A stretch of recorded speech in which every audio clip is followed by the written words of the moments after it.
Olá, turma, tudo bom? Bom dia para vocês. Dando continuidade ao nosso conteúdo, nós começamos a falar sobre verbos anômalos.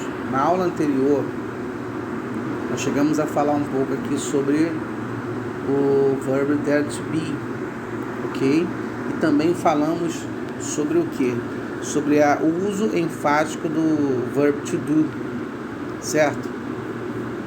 O que ocorre aqui? Vamos lá, vamos para a página seguinte. Você está no vídeo anterior, né? Esses assuntos. Verbos anômalos. Verbos que apresentam irregularidade, tá? Verbos especiais, verbos auxiliares especiais que são usados junto com o verbo principal.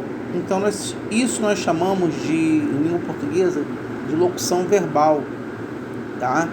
Um verbo, quando ele se junta a outro para falar sobre alguma coisa ou uma ação verbal, um deles, que é o verbo auxiliar, ele não vai ter significado próprio, tá? Pode indicar possibilidade, obrigação, dedução, permissão, habilidade, vontade, desejo, tá? Desejo. Ou ainda tom de conversa, se é formal ou informal. Ok, são anômalos os seguintes verbos: must, can, could, may, might, ought, should, will, shall, would, ok? A característica dos verbos anômalos: não apresentam o S na terceira pessoa do singular. Gente, isso aqui é aquilo que nós falamos, tá? Ele não vai ter, digamos assim, em alguns casos, né, por ser um verbo, um modal, né, ele não vai ser escrito da mesma forma. Os outros verbos, os verbos que não dão ideia de permissão, de pedido, né, de conselho, de ordem, de convite, né, estes verbos aí, eles não são escritos dessa forma. Por exemplo, se eu digo que John, nesse caso aqui, se João ele ama Maria, tá? John loves Mary, ou John loves her, ele a ama.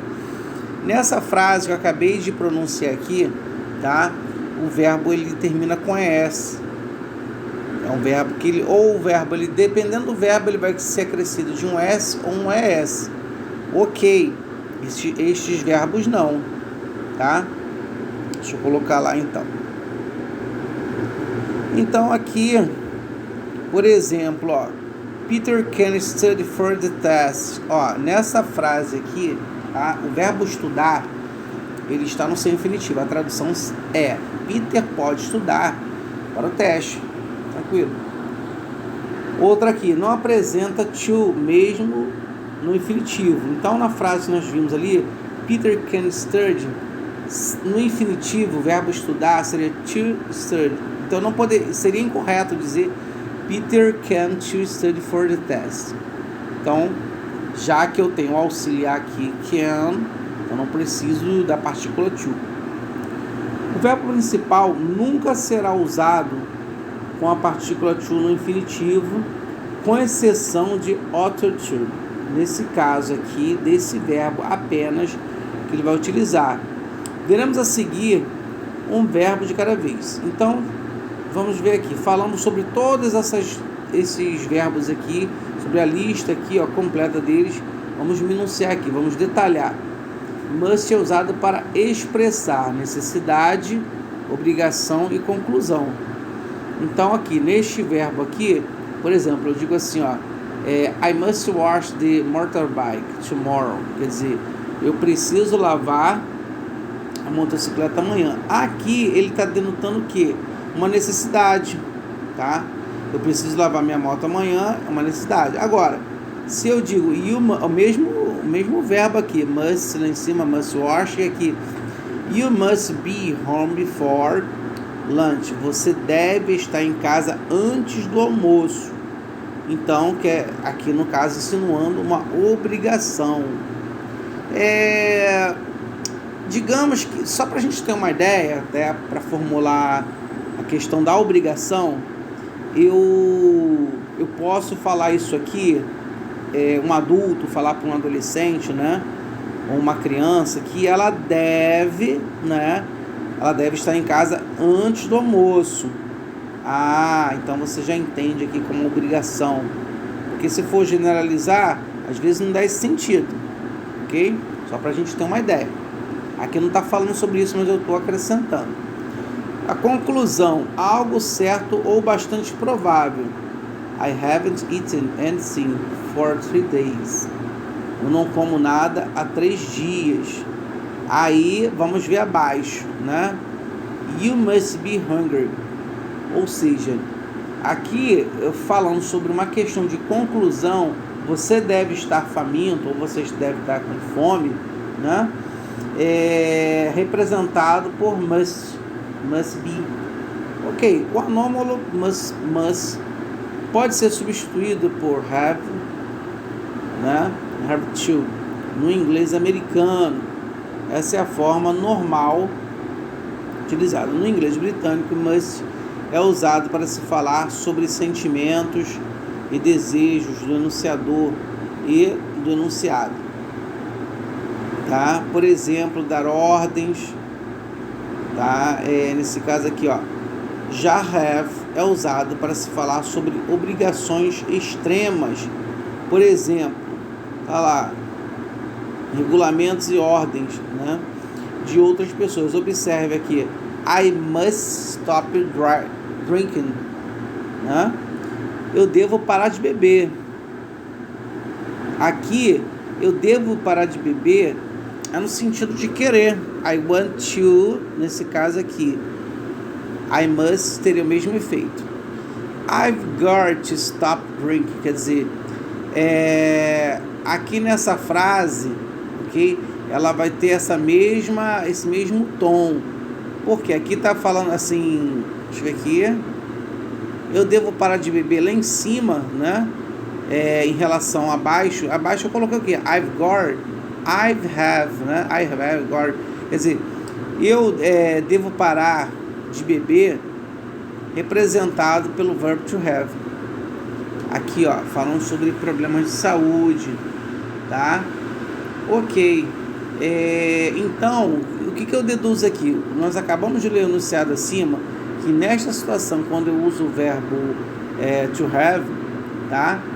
A estrutura have got, em uma situação, em um caso extremo, tá? I've got to stop drinking, quer dizer, por causa de problemas de saúde. Aí sim, quando eu digo eu devo parar de beber, eu posso querer parar de beber, mas não necessariamente está relacionado a problemas de saúde. Agora, na estrutura abaixo, sim. Então, são casos extremos. Vamos lá, atenção. Obrigação, não obrigação, necessidade, não necessidade. You must take care of the baby. You must study more. You need not take care of the baby. You need not study more.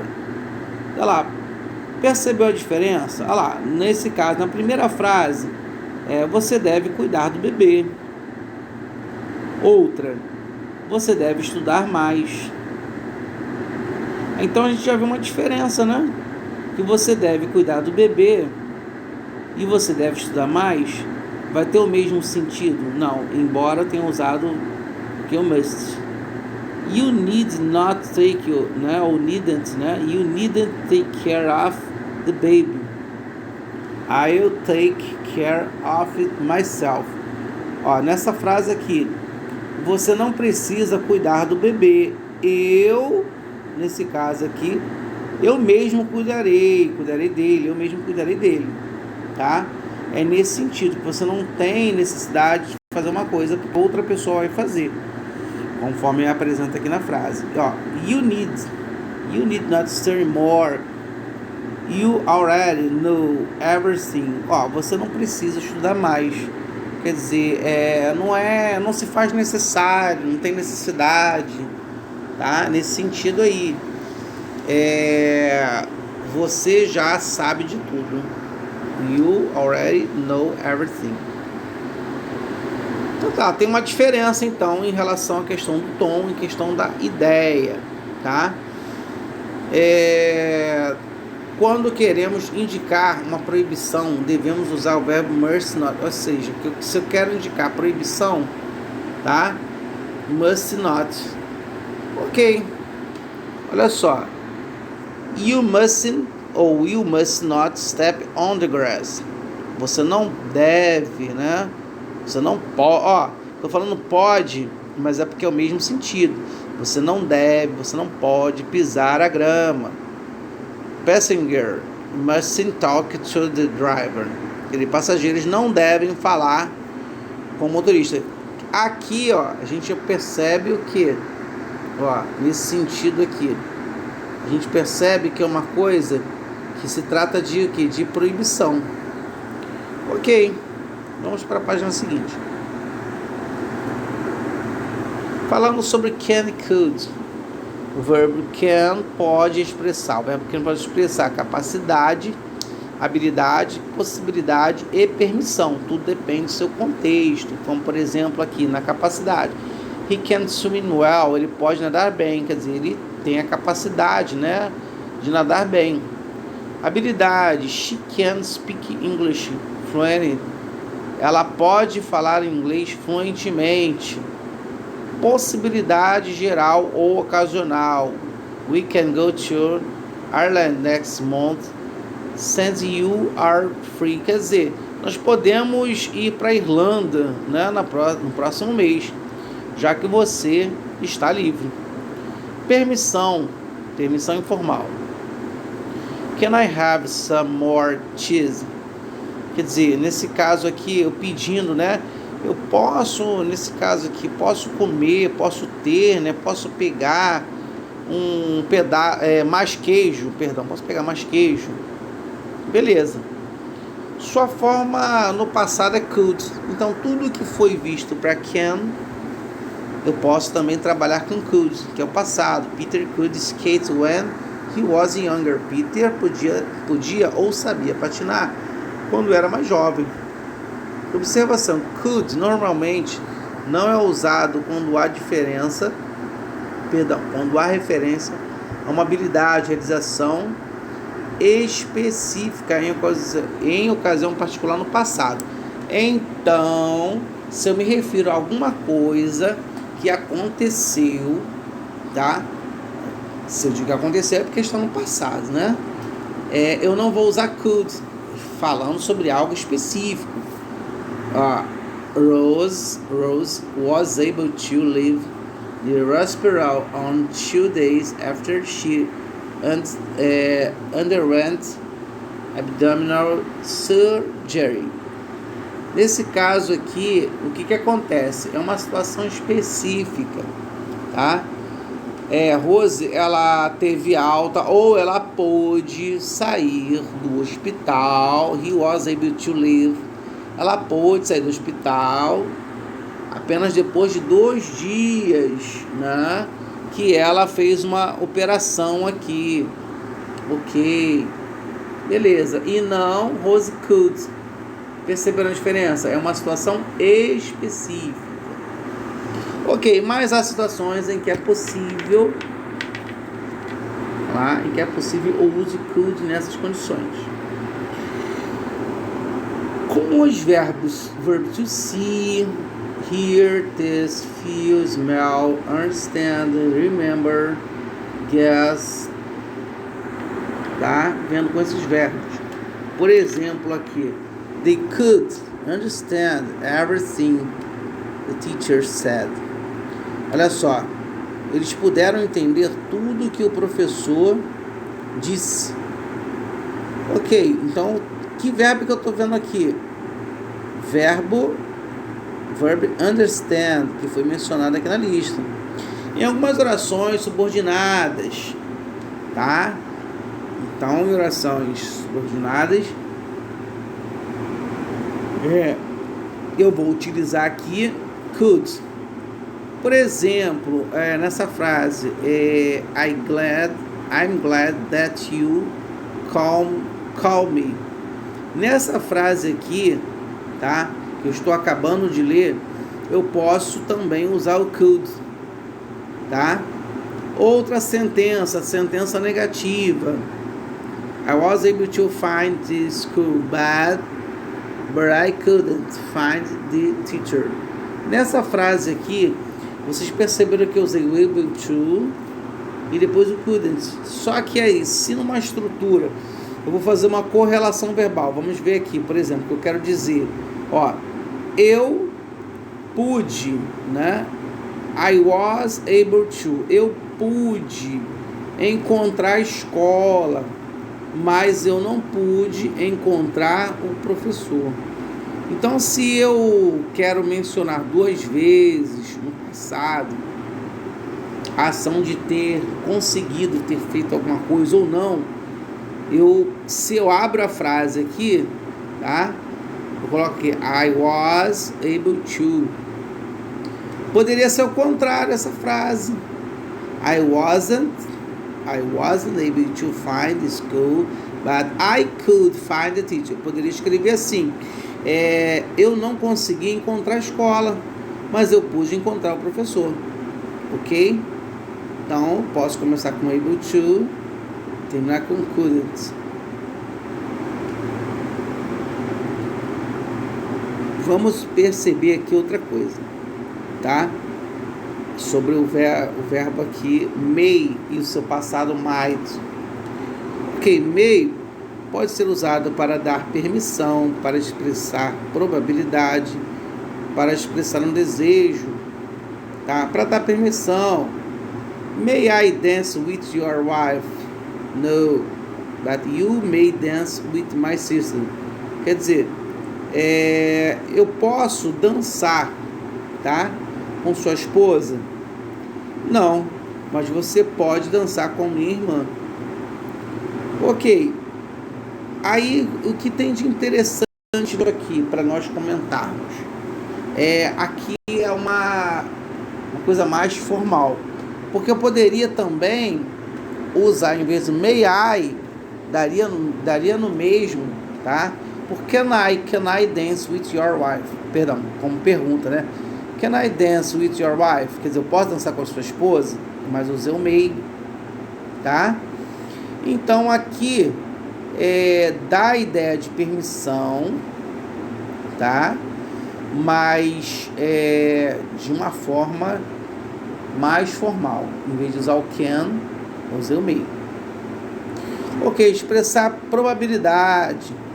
It may be true that she is a movie star. Quer dizer, pode ser verdade que ela seja uma atriz. Ok. Talvez seja verdade. Perhaps it's true. Perhaps it's not true. Talvez seja verdade, talvez não, né? Ninguém sabe com certeza se há uma probabilidade de isso ser verdade. Expressar um desejo, may you be successful, quer dizer, may you be successful.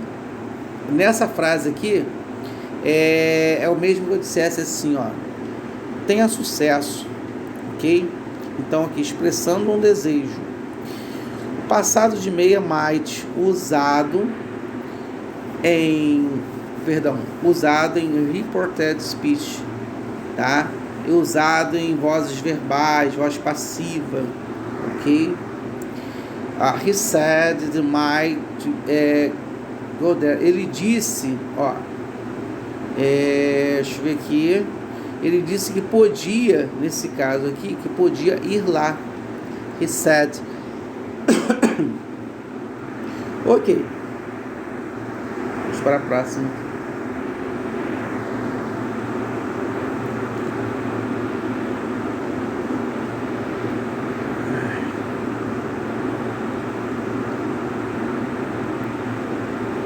Olha, essa atenção, may indica probabilidade.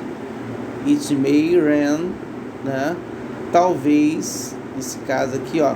Esse it may rain, estou falando sobre pode chover. Então está indicando uma possibilidade, né? Perhaps it will rain. Perhaps it won't rain. Quer dizer, talvez chova, talvez não. Ok, might indica menor probabilidade. Ó, it might rain. I doubt. Nesse caso aqui, ó, pode chover, tá? Nesse caso aqui, pode chover. Eu tenho dúvida sobre isso. Talvez irá chover, talvez não irá chover, tá? Mas há possibilidade de não chover. Isso é quase uma certeza, tá? Que não irá chover. No caso aqui expressado pela expressão it won't rain. Ok. Might. Aqui, might também pode ser empregado em sugestões e críticas. Tá? You might try phoning your friend. Ok. I think you might at least clean your shoes. Ou might ainda é usado para permissões formalíssimas. Então, I wonder if I might have another glass of water. Nesse caso aqui, eu imagino, né? Eu me pergunto, eu imagino se você, nesse caso aqui, teria outro copo d'água. Pergunto se você teria outro copo d'água. Ok.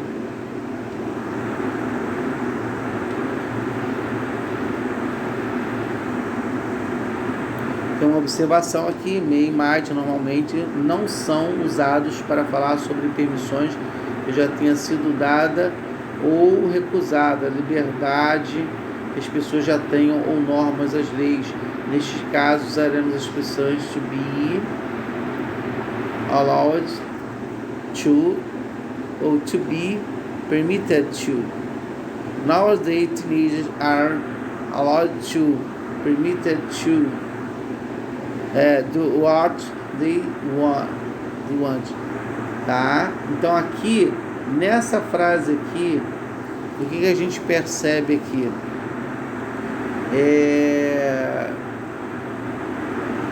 Nessa frase, exatamente o que nós vamos perceber é o seguinte, que se eu já falei sobre uma ideia, se já está claro sobre alguma coisa, eu já tenho uma certa liberdade, já tenho uma certa facilidade em continuar o assunto sem certa formalidade, ok?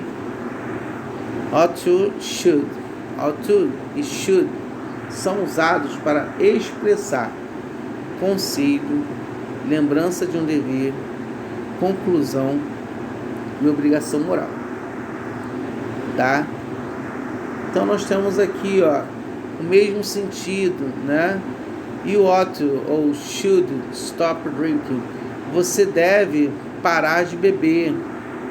É um conselho.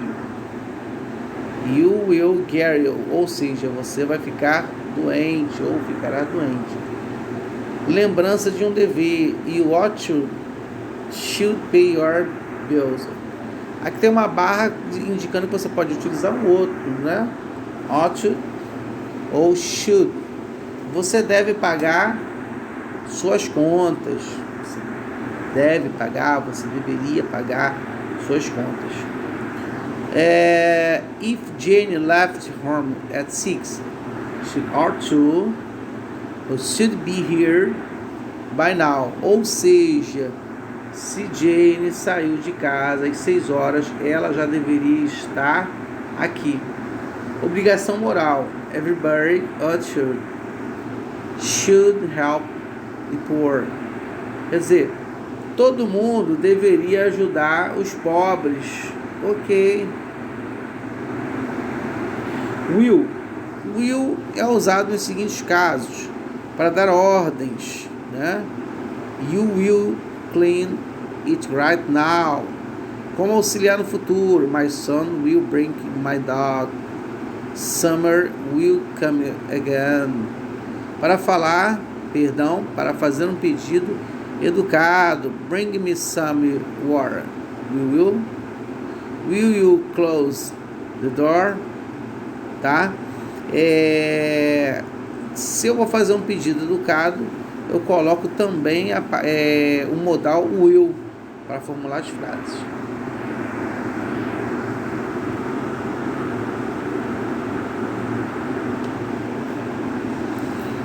Ok, shall, falando sobre shall aqui. Não, continuando falando sobre o will em cima, para expressar certeza.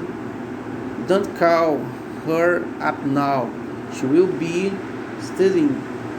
Quer dizer, não a chame agora, né?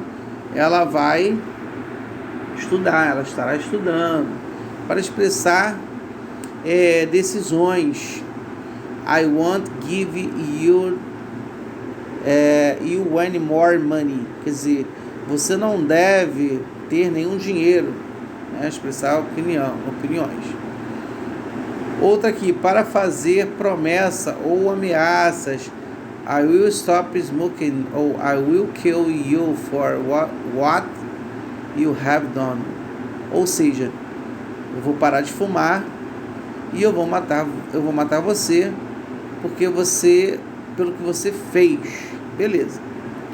Shall é usado como auxiliar no futuro, no inglês britânico, né? Só para, no caso aqui, I e o I. Olha lá. This time next Sunday I shall be in Wales. Ok. Próxima, para fazer sugestão. Shall we have beer? Né?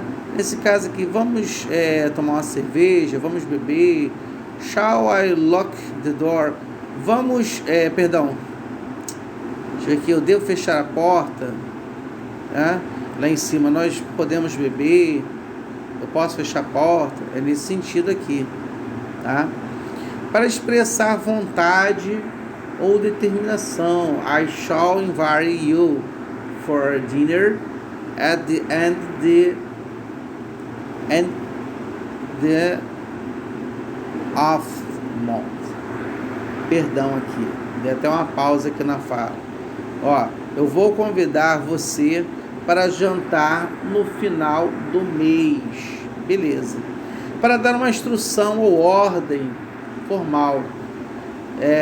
Students shall remain at their desks until all the tests have been collected. Tá? Para indicar a instrução ou ordem. Would, usa-se would como auxiliar do condicional. Olha só, condicional é a ideia de que uma coisa acontece por causa de outra, né? No sentido assim, vamos ver essa frase aqui, ó.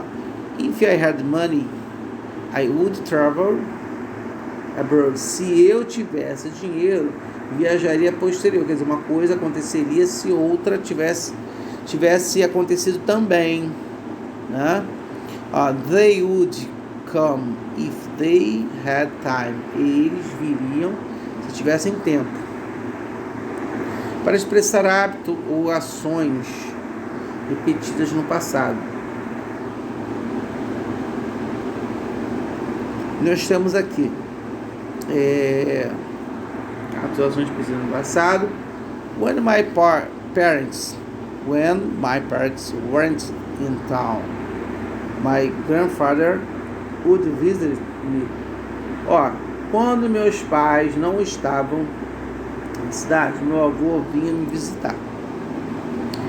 Ok, verbos anômalos, casos especiais, tá? Esse aqui, nós vamos passar esse conteúdo exatamente, tá? Este conteúdo será aplicado exatamente após a avaliação. Trabalharemos este conteúdo, tá? De verbos anômalos. Deixe-me ver aqui no próximo bimestre, logo no início. Ok. Aí nós fechamos ali. Outra coisa aqui. Passei atividade para a turma desta página 184. Foi essa página. Ó, a próxima página, da 184, aí vai passando.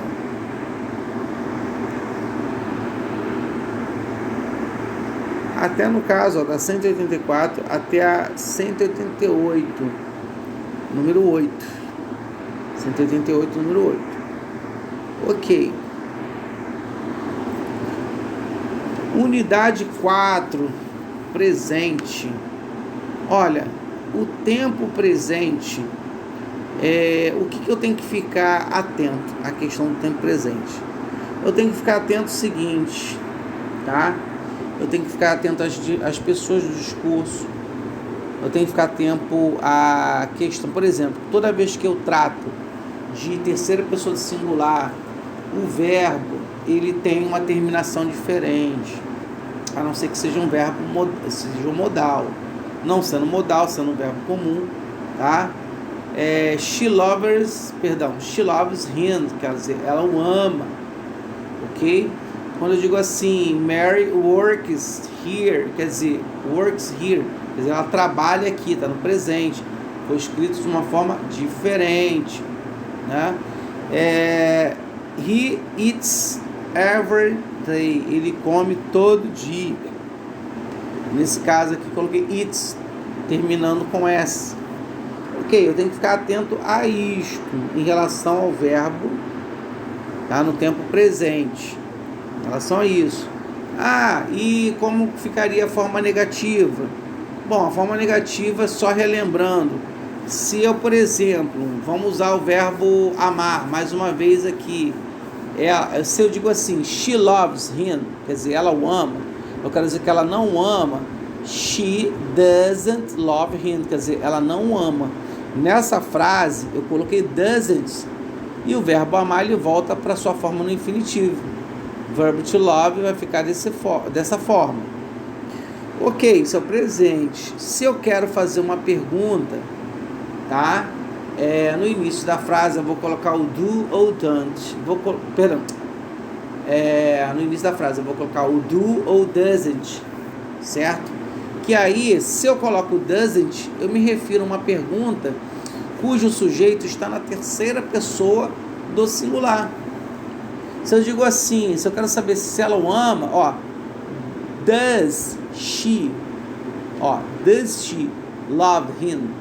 Quer dizer, ela o ama, né? Se eu quero fazer uma pergunta usando um advérbio de negação, doesn't she love him? Ela não o ama? Então, por aí a gente já tem uma ideia. Isso aqui é o básico que nós vamos falar, tá? Normalmente acrescentamos um S, a terceira pessoa do singular. São apenas dois casos em que... São apenas dois casos em que acrescentamos ES. Se o verbo terminar em S, SH, CH, X, Z ou O, tá? Aí tem os exemplos aqui. Observe os exemplos, tá? My mother always bless me. Depois, to brush, terminou com SH. He never brushes his teeth. E aí, por fim, to wash, terminando com CH. Sally watches TV every night. Ok.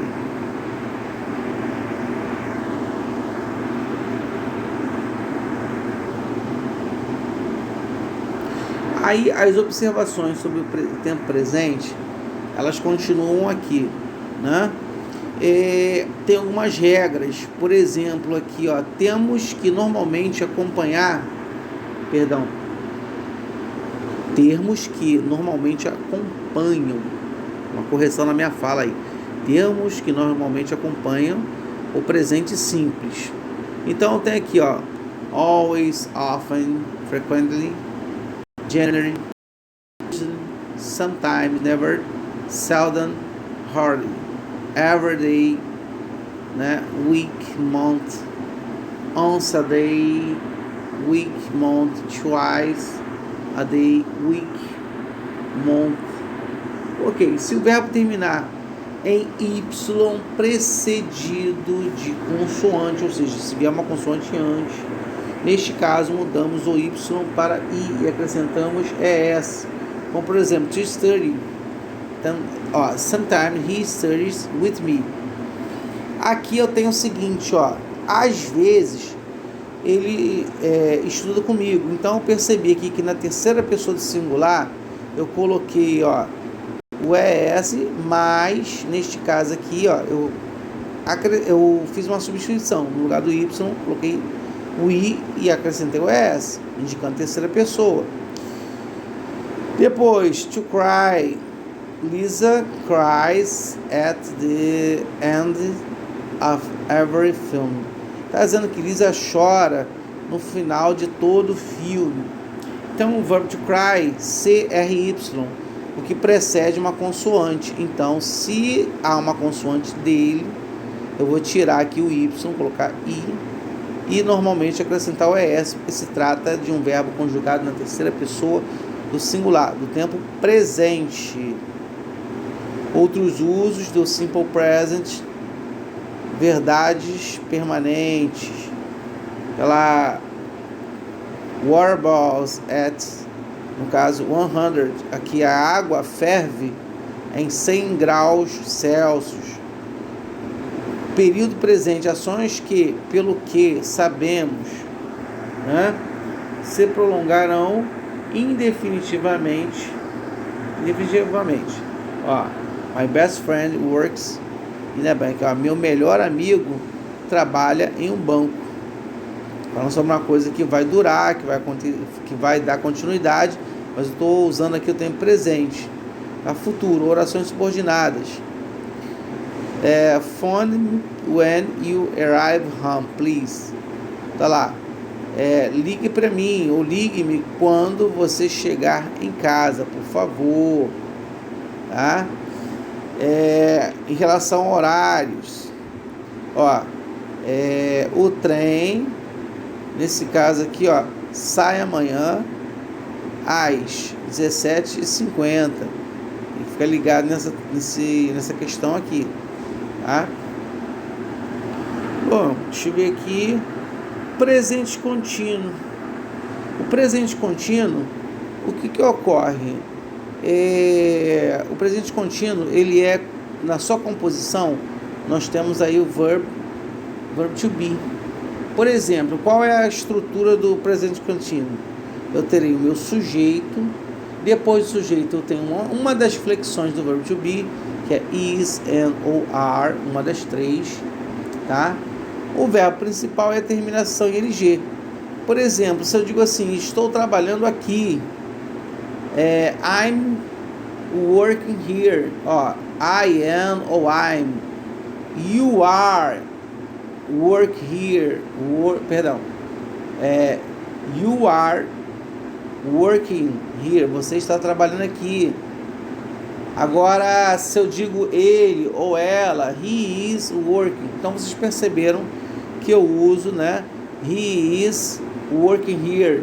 Usei sujeito. He is, sujeito ele, o verbo to be, formato is, porque é a terceira pessoa do singular, e o restante aí, que é o verbo principal, tá? Seguido do ing, do sufixo ing. Ok, deixa eu ver aqui se tem mais alguma observação.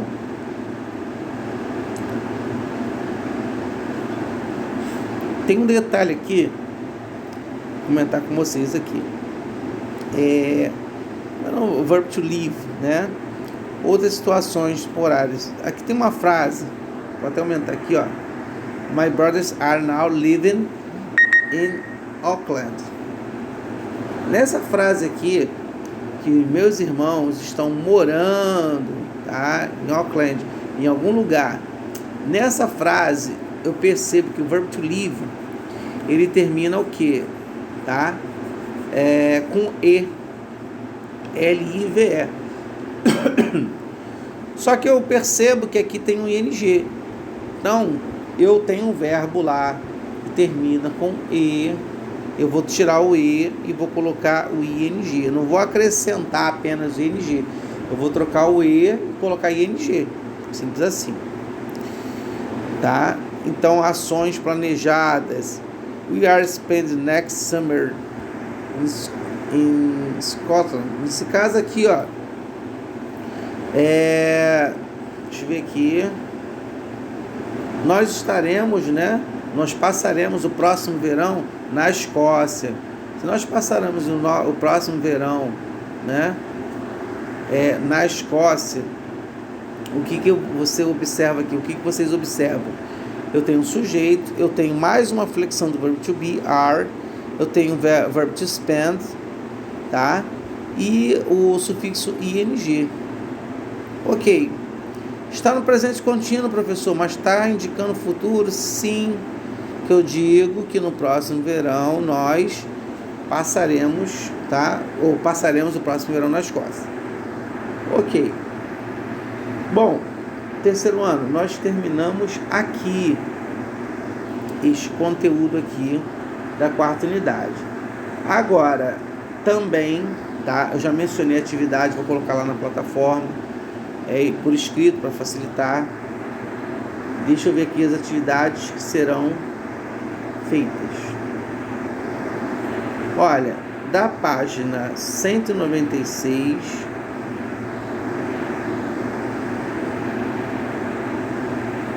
vamos lá, a página 199. Deixa eu ver aqui. Que é a página 199. Antes do Mais Enem. Aí acaba ali. São atividades de múltipla escolha, não é difícil de responder.